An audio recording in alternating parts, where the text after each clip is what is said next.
Melissa, the Ontario Science Table says school is essential work for children. A medical expert we spoke with agrees, adding that a regional reopening makes sense. However, the union president for the Toronto Elementary Catholic Teachers says that schools in the city are not ready to reopen for in-person learning this June. Given the fact that Ontario is so large and there's such diversity in COVID-19 in terms of how it's impacting various communities at this point in time, that a local decision is the right approach. Ontario's COVID-19 Science Advisory Table issued a letter this morning in response to Premier Doug Ford asking for advice on whether schools should reopen for the last month. The Science Table writes schools should be the last sector to close and the first sector to reopen. Further adding, modeling suggests that the total increase in cases that would result from reopening schools is small. Most public health units believe that they can mitigate and manage those increases in their communities.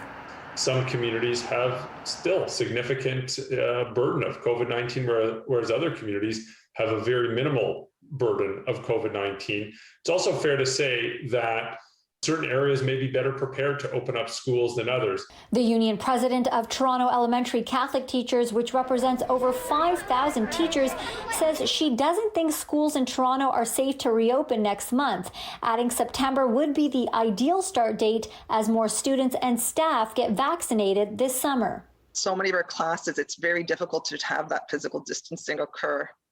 And the lack of appropriate ventilation. And many of our classrooms and windows, if you recall, can only open up about 3 to 4 inches as well.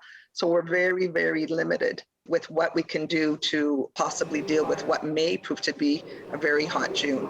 The Science Table writes surveys show a substantial deterioration of mental health status among children and youth during the pandemic.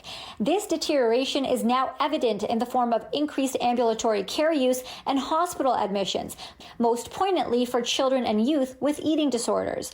Dr. Isaac Bogosh says while COVID numbers need to be considered, there are also other factors that need to be taken into account as well, like the mental health of parents. This is still a huge equity issue.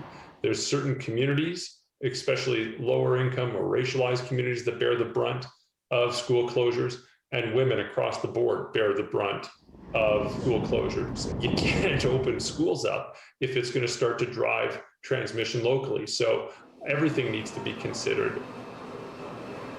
The Science Table says that the province should use this summer to make schools safer by vaccinating students and improving air ventilation in schools. Now, we did reach out to the province asking what they thought about the Science Table's recommendations, and they simply said they would have more to say in the coming days.